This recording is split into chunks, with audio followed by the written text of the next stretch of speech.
Hey guys, I wanted to do this instead of doing a reading wrap up kind of at the end of the week like I've been doing. I wanted to do more vlog style because I have so many good books that I am going to be reading this month, and I feel like I want to talk about them like as I'm reading them or as I finish them, and not just at the end of the week. So let's talk about the ones that I have read / started already. We are only a couple days into the month and I've already finished one. This is Lost in a Book, which is a little bit of a twist on Beauty and the Beast. This is, I don't understand, it's Disney's Beauty and the Beast. But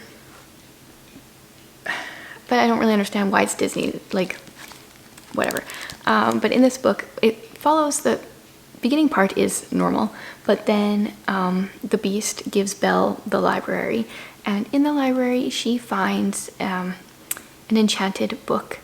And well, I guess the opening scene, we have love and we have death that are wagering who's going to win the bet, if Belle is going to fall in love and the Beast is going to fall in love or not.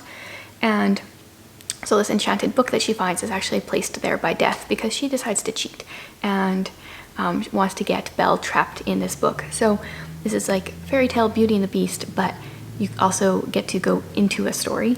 It was an interesting book. I do feel like this is either like lower end of YA or kind of like middle grade a bit. I think my daughter would really enjoy this.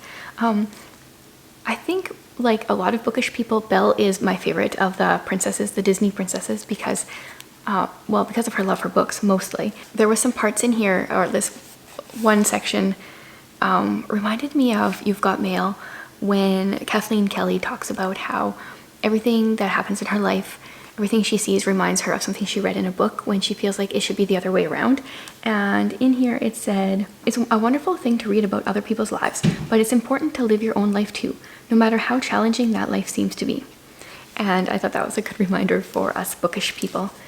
Yeah, so I finished this morning, and then I started Murderbot. This is All Systems Red. This is the first novella in the Murderbot diaries. I'm about a little over halfway done. It's only 140 pages. And in this one, we follow it's supposed to be an assassin robot, I think, but she just likes to watch TV, soaps, I think, really. I'm gonna read you this first paragraph. It really explains it really well. "I could have become a mass murderer after I hacked my Governor module, but then I realized I could access the combined feed of entertainment channels carried on the company satellites. It had been well over 35,000 hours or so since then, with still not much murdering, but probably, I don't know, a little under 35,000 hours of movies, serials, books, plays, and music consumed. As a heartless killing machine, I was a terrible failure." That's pretty much what I knew going into this book, and it intrigued me. It's like sci-fi with humor, and I like humor and sarcasm and stuff in my books. Yeah, so because it's so short, I don't really want to say much about it. I'm not done, so I don't know how it will end, but we're on a planet and this murder bot is working for some clients and things go wrong. We'll just leave it there. And then, I will probably finish this today since I'm almost 100 pages into a 140-page book, and I only started it like an hour ago. So then I was gonna see what I'm going to pick next. I currently have all my October TBR books on a stack, including my library TBR, my original TBR, and my Hey Reader-a-thon TBR. So hopefully the ones that I just picked out that I'm like really interested in getting to are not ones that I picked for the Hey Reader-a-thon. I don't think so. So I think after Murderbot, I'm either going to go The Curse of Misty Wayfair, which is suspense, Passenger to Frankfurt, which is Agatha Christie, but apparently is a thriller. I didn't know that when I picked it. I just assumed Agatha Christie only wrote mysteries, but I hear this one is a thriller. Or I'm thinking Heart of Thorns. This one is, I think, a fantasy, possibly with a fairy tale twist. Because I just did a fairy tale twist, maybe I'll leave that one for a few days and pick up one of these next. We'll see what I'm in the mood for when I get this one done. And I will check back in a day or two, depending how my reading goes.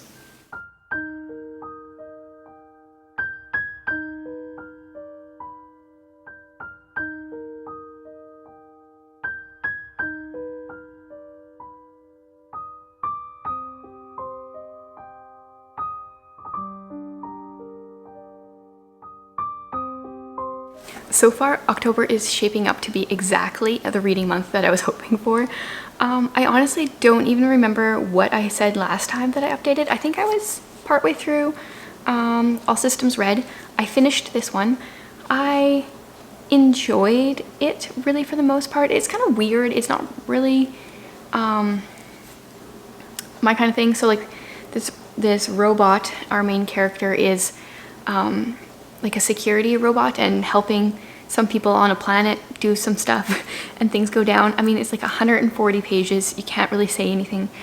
So from what I know is this is a series of novellas that eventually go into like actual books and into a series, I think. It was interesting enough that I'm going to request the second one from the library, but I'm not really going to make it a huge priority other than the fact that they're super small and they're quick to get through. If this was like a full-length novel, I'm not sure I would continue. I'm not sure if that makes sense. But I told Jared that I wanted him to read it because I want to see what he thinks about it, because I don't know. Sci-fi, generally not my thing, but I've read actually quite a few good ones and I didn't mind this one. Kind of not really sure what I'm going to give this one yet. Then I started Passenger to Frankfurt. This is an Agatha Christie that someone told me is apparently a thriller, not her typical like murder mystery where you get a lineup of suspects. And it definitely was not her norm. I don't know if I would put it as a thriller. I don't know what I would put this on, honestly. So this had one of the most interesting first chapters I've ever read. And I'm going to tell you about it because the rest of the book was pretty much the most boring thing I've ever read. So I wouldn't recommend reading this, but the first chapter, the main character, he's in an airport, his plane's been diverted, and this woman comes up to him and asks if she can have his passport and his cloak or jacket or something that he's wearing, and she's going to slip like a sleeping pill into his drink and he's going to fall asleep, miss his plane, and she's going to take his place on the plane because apparently their facial features are close enough that if she wears the hood of his jacket or whatever, people will think it's him. And he agrees to it because he's up for an adventure. I don't know, that was intriguing. I was totally hooked. And then it just kind of goes on and it's like really political. A lot of people trying to figure stuff out, but then they never like actually say what they're thinking. They always like beat around the bush and like I don't know, try to imply things without actually saying things because I don't know why, honestly. It was so boring. Wouldn't recommend it, but I'm going to keep it on my shelf because it is going to be part of my Agatha Christie display, I guess. Well, I'm glad I'm done it, I guess. Then I started 2 books. Let's start with this one first. I started my fairy tale book. I only read, what was the first one? The Princess and the Pea. It was a whole, like, 2 pages long. And then I started Thumbelina, and it was the evening, and I started falling asleep. So I haven't finished that. But I'm just gonna kind of plan on reading this throughout the month, I think. And I'm really looking forward to, where's my list of which ones are included here? I'm really looking forward to The Little Mermaid and The Snow Queen. Those are probably the 2 that I'm most excited about, but they're a little farther in the book. And then I started a book that has me so captivated, you guys. The Curse of Misty Wayfair. Another Jamie Jo Wright. I don't know, like, I've only read one of her books so far. I read it last month. But that book was, like, I just felt like I could already declare her one of my favorite new authors. I don't think you really can normally do that after one book, but, like, I was so ready, and so far this book is just, like, I'm so gripped.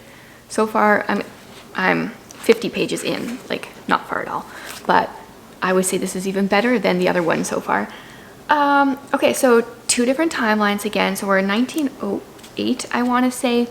And our main character is a girl who was an orphan. And then she somehow kind of like got adopted or taken in by this couple who were, I forget the actual terminology, but like post-mortem photographers. Okay, do you guys know of this trend that happened back in the day when, let's say, your child or someone in your family would die, and then you would line up all your children and do a family photo because they were so expensive, you didn't do them all the time, but you wanted to do it with your kid before you buried them. Like, this is a thing. I spent quite a bit of time online looking at these pictures in the past. I haven't since I started reading this, and I'm going to be inserting a bunch here, so you know you're going to see them too. And sometimes you can't even tell like which kid is the dead kid, and it's such a weird concept. Anyway, our main character in the one timeline, in the 1908 timeline, that is her job, and she starts out by doing a job, and there's just like really creepy vibes going on. And then our modern timeline is a woman who got a letter from her mother who has like dementia or something, so she's coming home to talk to her, I guess, and she goes into an antique store and happens to find an old photo album, and this woman looks identical to her from everything to like the mole on her lip or something, I think it is.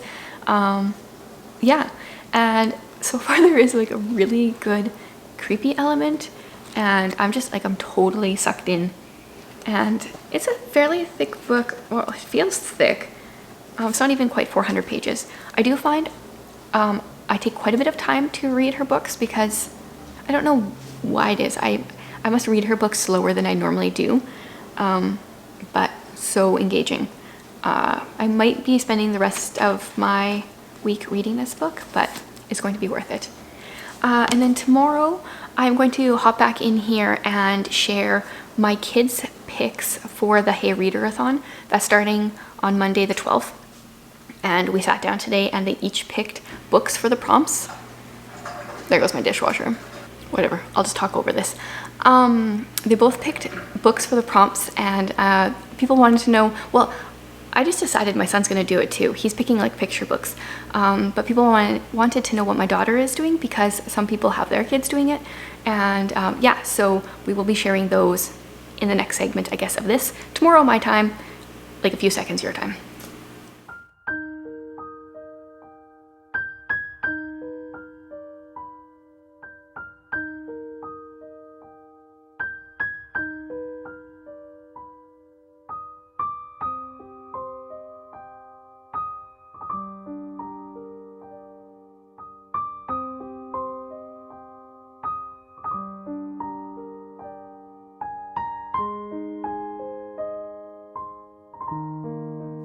Okay, so my kids are going to tell you the books that they chose for the Hey Reader-a-thon following the prompts.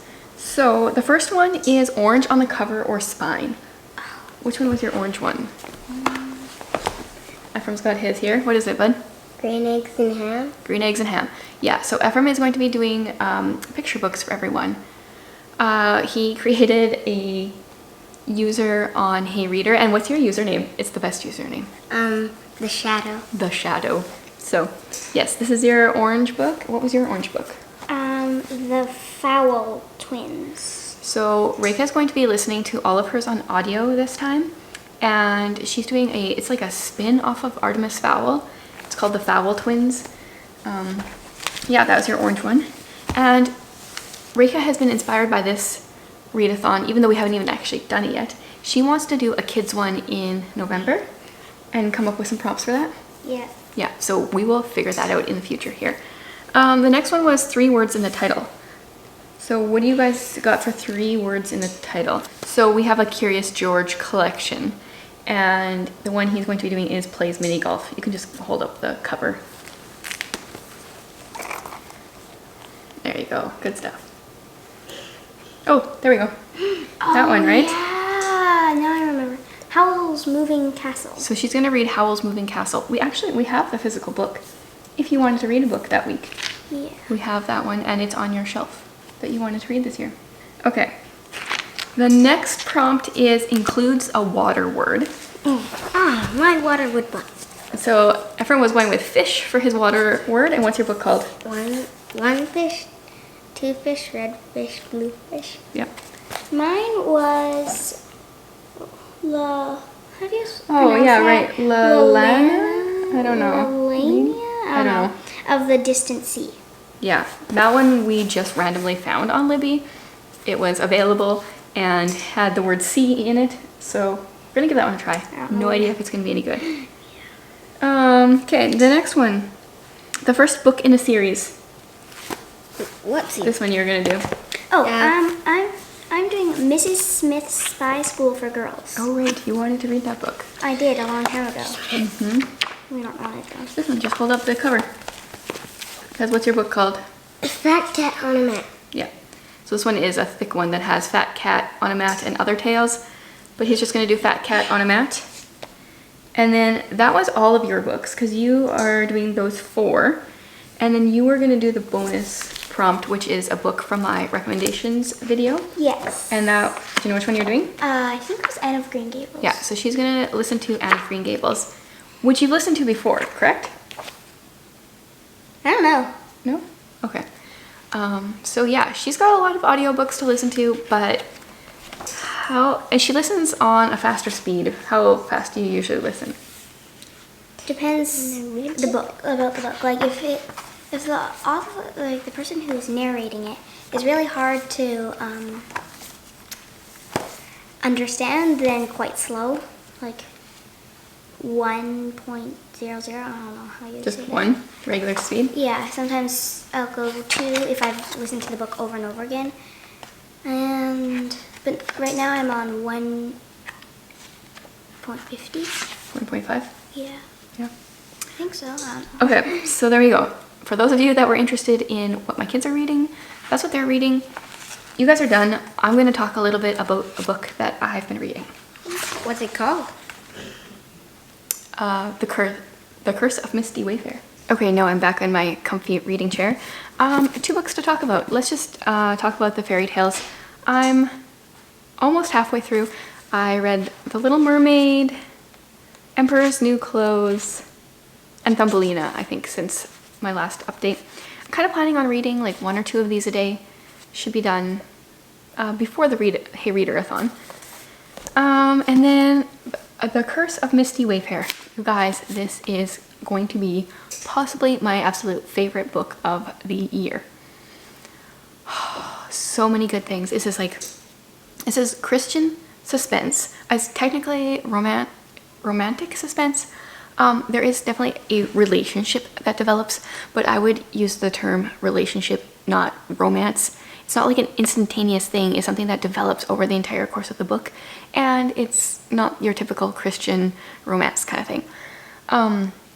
But oh man, like this gives me all the creepy vibes, and like I seriously got goosebumps a few times. She writes so well. I don't know if I can say a whole lot more than what I've said already. I mean, I don't want to. There's no way you can really figure out what's going on until the end. I love that.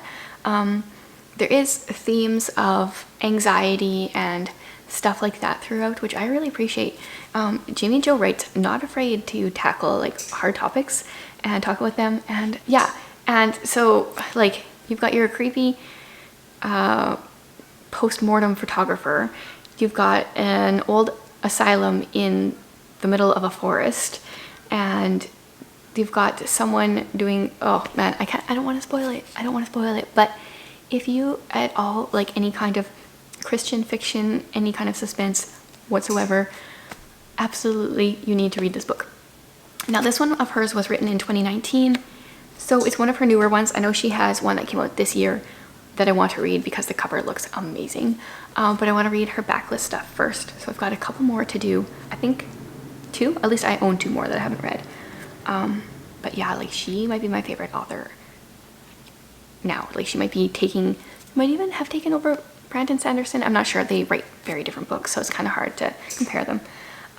Yeah, so I'm going to close out this reading vlog here because I think I'm gonna try to actually get some work done in these next couple days and not read. But if I do read, I'm going to be finishing this, and I kind of want to read this yet before the Hey Reader-a-thon, which starts in 5 days, I think. So that might be possible. This is Heart of Thorns. This one I chose because the first sentence was amazing. Once upon a time, in a castle carved of stone, a girl plotted murder. That is the entire prologue. Definitely gripped me. Okay, now I'm officially going to close this. And next week we'll have probably a little bit of reading from the weekend, and then starting the Hey Reader-a-thon.